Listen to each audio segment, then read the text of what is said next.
when you get Andrew Steer on your stage, you can't let him go very easily. Okay, we got to keep you here for a bit longer, Andrew. And I want to invite some other panelists to join us on stage. We're going to talk about the upcoming COP. Hakima El Haité, please join us. Lanoi Parmuat, please join us. And Mizan Khan, please. Wherever you're comfortable.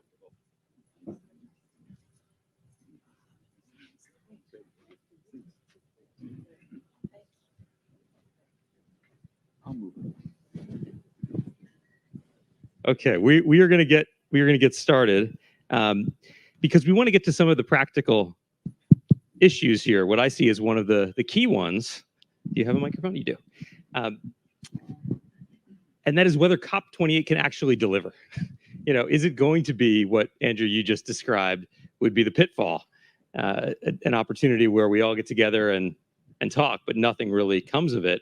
And I think we have a panel representing many of the types of organizations that have to work together to turn COP28 into a success. And we want to find out what that's going to take. So maybe we'll just continue with you, Andrew, since you were up here already. And I just want to follow along on the theme that Stephanie started.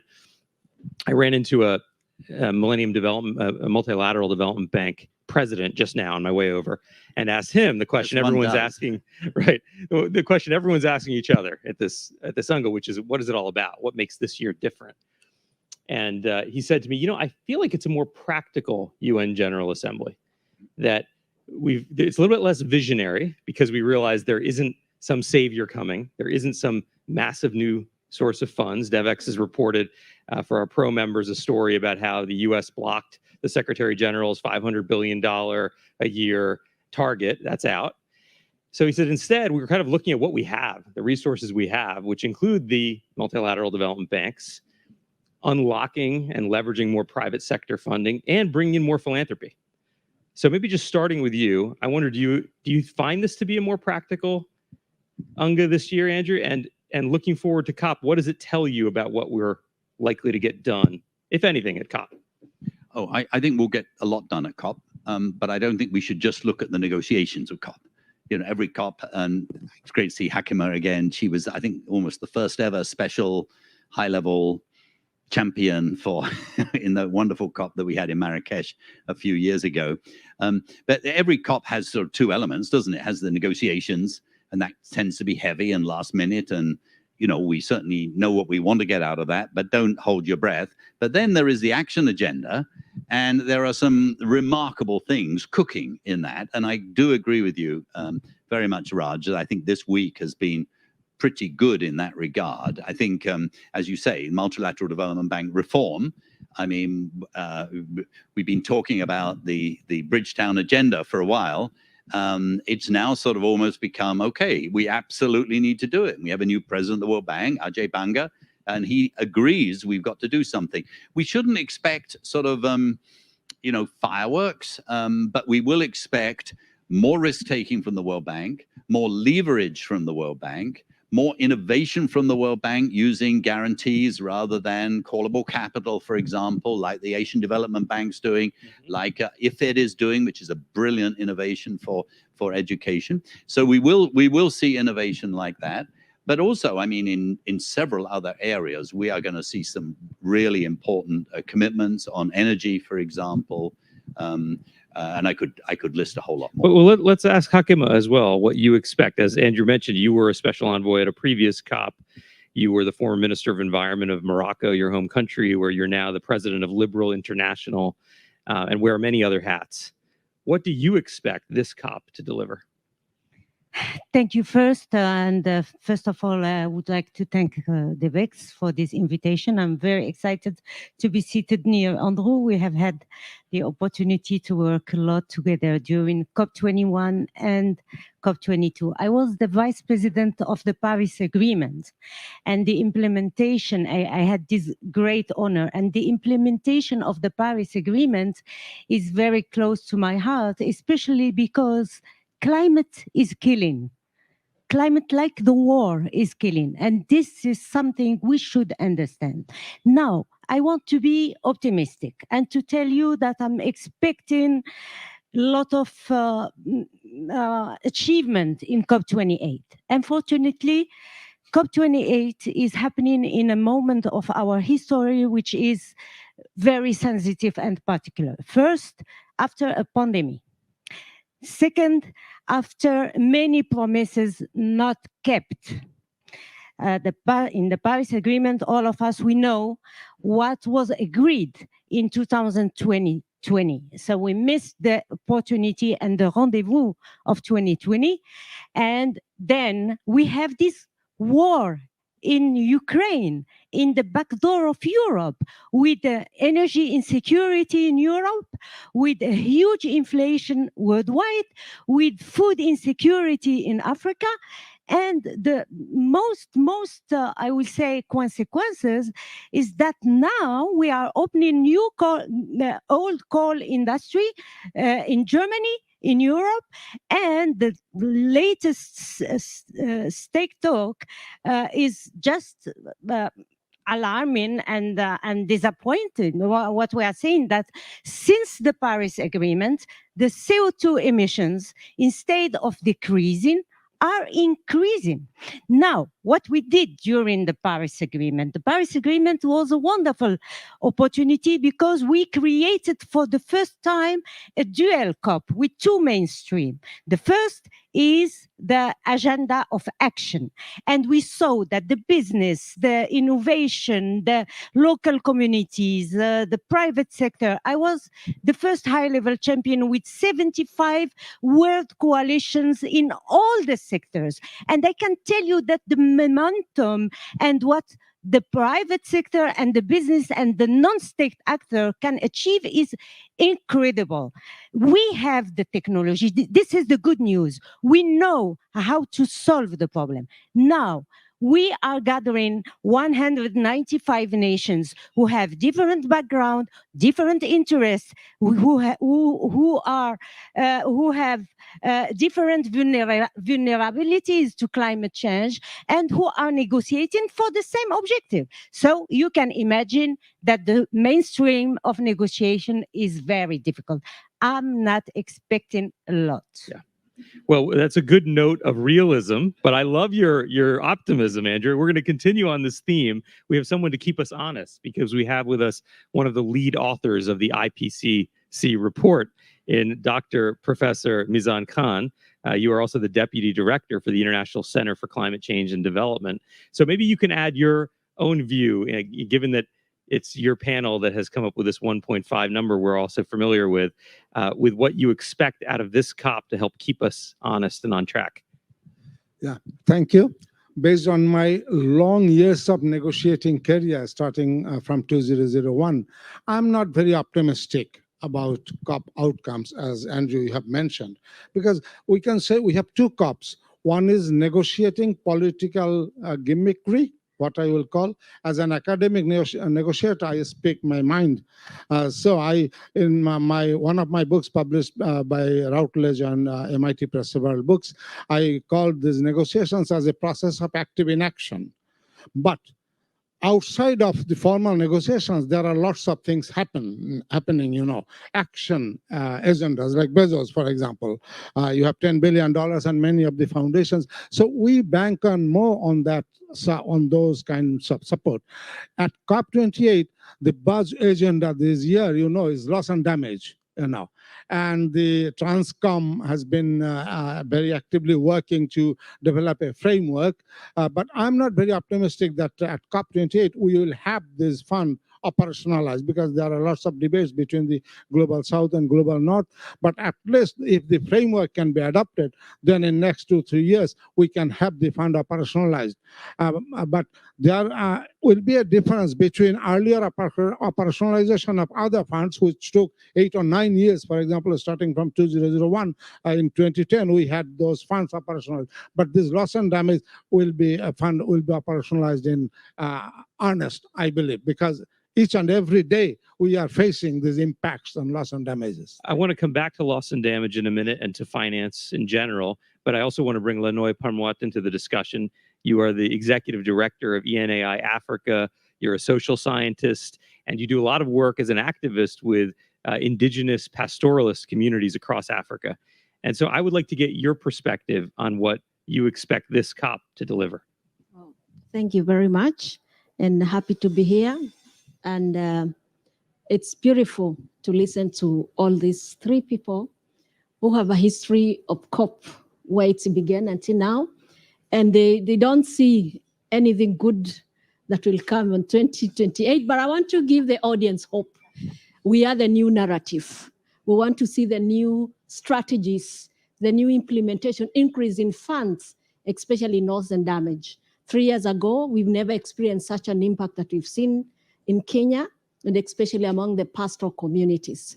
Well, the new thing that I would want to see, the loss and damage implementation, the adaptation, yes. Now, what is the framework? What is the strategy? How many government in that negotiation, as my colleagues have spoken, that how many have committed to this in terms of implementation? And then the strategy also, I expect the scientific and traditional knowledge from us as the indigenous community combined in able to bring climate action together, and not forgetting us and replacing the space that we have for land. How is diversity, which is being affected, the loss of lives that is being affected by climate? What should we do together? The cultural heritage from us that we are losing, we don't want to be an extinct community. So the increase in fund in helping us to adapt to the climate crisis that we are facing. And the reality is we are the new narrative, and it's possible to do it through local organizations. So I want to see, and what my expectation is, to bring more locals into the platform so that they can also bring their voice, just like what I have done today in Devex. Thank you so much. You know, I know you're all familiar with the concept of inflation. We're all experiencing this in the grocery store. I think there's another similar concept, which I call pledge inflation. And I wonder whether we'll see some of that at this COP. And I wonder whether loss and damage is potentially an example. And that's kind of what I want to bring you into. We had a story we published just a couple of weeks ago based on a report from the international NGO CARE, which they studied so-called climate finance, the $100 billion pledge that had been made. And they said, while, yes, there is funding in that category, when they looked at it, it was mostly coming out of the other pocket, the development pocket, to be tagged as climate. And given the political realities, we've had people on the stage, including Rory Stewart, making this case that the politics are against us. Is loss and damage likely to end up there? Maybe I can start with you, Andrew, and I want to hear people's take on whether loss and damage, even if it is operationalized, will it simply be robbing Peter to pay Paul? Yes, it will. And I think organizations like Devex and other organizations in the room need to hold us all accountable to what we commit. Now, they didn't actually commit sort of dollar amounts last year, but they did, as you say, committed a fund. So what is going to happen? We need to be very transparent on that. And by the way, it's not just loss and damage. I mean, if you look at these JETPs, Just Energy Transition Partnerships, Indonesia, Vietnam, South Africa, others coming along. Go to Vietnam recently, like I did. The international community committed $17 billion. The Vietnamese government committed to stop building coal-powered plants, which they do extremely well, extremely efficiently, extremely cheaply. And they're going to move on to something quite different, which would be more expensive, more difficult. They're relying on the 17 billion. If you actually sit down with the 7 ambassadors from the G7 and you say, so precisely where's that money? It gets very, very fluid and creative. And half of that money is private. And then they say, well, of course, the private money will only come in once the policies are much better. Well, thanks. It always would. I mean, that's not the point. It needs to be de-risked. There's not enough grant money. And that's why, you know, we're working not only with our own funds, but also with, for example, high quality carbon markets, which is like grants. You can bring it in and you can actually then be part of the capital stock. And this morning at the Global Energy Alliance for People and Planet Global Leadership Committee, we agreed that we were going to set up a kind of accountability mechanisms where we're actually going to, if you're the G7 or whoever you are, you make a commitment of a dollar number. Okay, it's a year later, where is it? And I think it's really important, because it's not only that, you know, this would slow, if they don't deliver, it will slow things down. If they don't deliver, the entire thing will unravel. because a government like Vietnam has really gone out on a limb because they are very, very good at delivering electricity, which is growing need every year. So it's a serious business. And as Hakima said, coal is doing well. It's a good business to be in right now, sadly, right? We didn't expect that in 2023, but it is. And unless those partnerships are actually brought to life, that will continue to be the case. You know, the problem is that the process of negotiation is a very long process. Look, we made 21 years to approve and to adopt the Paris Agreement. I easily imagine that loss and damage mechanism will take time. It will take time because the framework is not defined yet. They need to work on it to define who will pay what, who is eligible, who is not, what kind of project should. It will take time. So I'm not expecting COP28 to deliver on the mechanism. But what I'm expecting COP28 to deliver is the decision to phase out coal, is the decision to phase down oil, and not in the South, because what the North is asking now, they are asking the South to phase down oil. They don't want to invest anymore in gas and oil in the South, but they decide that the gas is green in the North and black in the South. So what I'm expecting COP28 to regain the trust, because we lost trust. The global South, we built something in the Paris Agreement. We said all together in the same ship. Climate change has no border, no nationality, no religions. It's killing everybody. And it was confirmed by the latest report of the IPCC. But now what we are witnessing, we are living this second time, this division between the global North and the global South. Why? Because the promises were not respected, because there is a double standard, double measure. The gas is a green gas transition in Europe, and we will not invest in Africa. I was discussing yesterday with the Minister of Industry of Madagascar, and he told me, I cannot build industries with renewable energy. This is intermittent energy. And nobody wants to invest in gas in my country. How can I develop the country? So this is such kind of things we are waiting in COP28. And the last point is fossil fuel subsidies. How can we ask the private sector to invest on renewable while all the countries are subsidizing fossil fuel? We were negotiating for 21 years for $100 billion per year to support the most vulnerable, etc., etc. And we are subsidizing fossil fuel $400 billion a year. So please, let's be serious and ask for the things, because this loss and damage is a way to diverse the real problem. The real problem is CO2 emissions, is the commitment of the global North to the global South. This is the problem. And I think the optics, especially if we're in Dubai with oil at $100 a barrel in a major oil producing country, having this same conversation, it will raise this very question about trust. And Lanoi, maybe I can just bring you in on this question. Do you agree? Do you see this divide between North and South? Do you see maybe the key component of this COP28 being to restore a sense of trust? Yeah, partly I agree. Yes, let's restore this trust. But how do we restore this trust? The strategy for us to be able to restore this trust. Secondly, the big thing that was mentioned here, if I read between, is that trust because of accountability. We didn't hold the people who committed this into accountability. So I think it's an opportunity to restore that trust in COP28, is to bring them in the table and say, those agreements we did, those things we mentioned, how do we narrow down by holding them accountable? Then I think when we are transparent, then people will have ownership on those little action that we are seeing the widening of the gap being narrowed.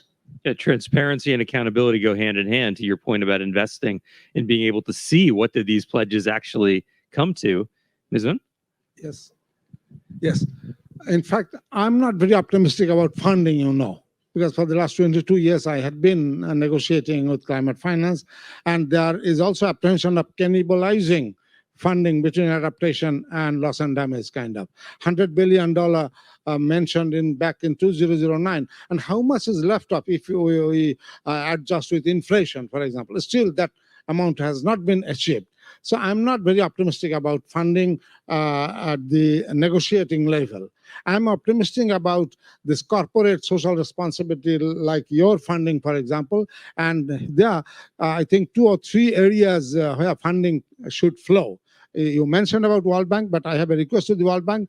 Don't think of big billions of dollars of investments. World Bank, you need to be reformed, as the last COP decision has inserted that clause, that multilateral financial institutions need to be reformed for right reasons, because 17 or 80 years back, those were created. So come up with a small funds and give it to the women, to the hands of women who needs capacity building, to the youth leaders who need capacity building, and they can create miracles. In Bangladesh, for example, necessity is the mother of invention. So yesterday, our Prime Minister has mentioned that to share, for example, expertise in adaptation. Bangladesh is a case, a leader in disaster management, and we are coming up with our leadership in adaptation because scarcity of resources is pushing us to survive.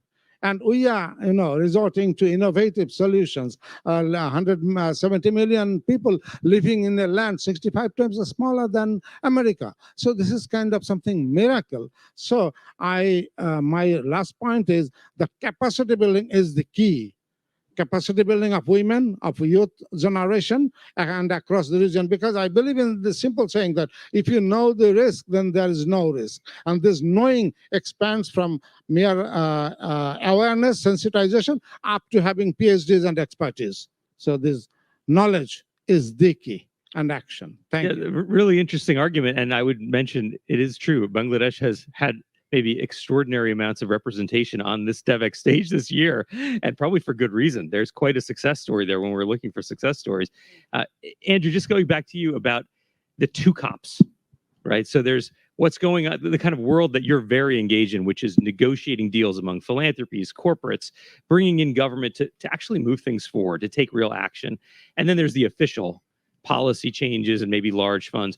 At some point, those 2 things meet, right? There is a place where they connect. Maybe they connect around things like a loss and damage fund and how it would get operationalized, or maybe around the idea of setting up, I think they call it the new collective quantified goal, but it's not going to be 100 billion, maybe it's trillions. And that's not expected to be set up for a few more years, right? But certainly will be part of the conversation, I would think, at this COP. Where do you see those 2 worlds connect in COP28? Well, there are PhD dissertations to be written on sort of the diverging and then converging. Back to Copenhagen. After that, we went to Cancun, and the private sector was like several miles away from it. It wouldn't go near it. It's like these guys, the negotiators, they failed us. And then little by little, they came back. Hakima and played a big role. Paris, they absolutely came back, and it was sort of like integrated. Then they went apart. I think Glasgow was good, and so on. I think at the moment, for the reasons we know, it's a little further apart because we live in a world that is not cooperative. And this is all about, it's all about sort of global collective action. And there are 2 ways you can do it. There is multilateral, or you could say universal, and then there's what you could say plurilateral. And plurilateral has more sense of succeeding. And plurilateral simply means, hey, if we want to reform the forest management, it'd be nice to get 190 countries. But actually, if we get the 25 that are the most relevant, that actually would be a pretty good idea. That's plurilateralism. And here's the other thing. It's actually not just governments that do it. It's governments and it's corporations and it's NGOs and it's citizens groups and so on. That's the exciting new governance. And so we shouldn't we shouldn't sort of belittle that. We shouldn't say, oh, the serious thing is the negotiators. And no, this is the 21st century. Yeah. And we're going to see some amazing things. And now, by the way, don't get me wrong, you positioned me as the great optimist. No, it's not going to be that great. But actually, at COP28, there's going to be a really exciting thing on battery storage at the utility level. Why does that matter? Well, because last year, 80% of all of the new electricity generating capacity was renewable. Mm-hmm. You can't go to 100%, and you certainly can't close the existing coal plants unless you have battery storage. That's just one out of 20 exciting initiatives that will be announced, which will be private, public, government, very important, scientists, citizens groups, advocates. That's what to look for. We've run out of time, I'm afraid, but I want, Lanoi, you to just help close out our conversation by connecting us back to some of the ground reality that you see. Pastoralist communities are some of the most affected. It's affecting literally their day-to-day life and where they go, where they live. Maybe just take us a little bit into what you want to bring to COP28 from their perspective. Yeah, thank you very much. When we talk about climate change, mostly and most of the things, people think of agriculture in a broader aspects. Think of crops, plants, and many other things. And my hope is that in COP28, pastoralism should also be brought on board. That what is the other way? I like the lady who spoke here from Hivers, spoke about the goats. So that is our, apart from just losing the animal itself, it's about a whole food chain. For us, it's food security. It's our cultural heritage. It's our everything that encompasses my livelihood. And so it will be very good that the local voices, the pastoralists also, voices should be brought up. And even if there be funding or anything, is to help them restore back what is lost. Well, thank you very much. And I think if COP28 has any chance of delivering, a lot of it is in the hands of these four fantastic panelists. So please join me in thanking them for being here today.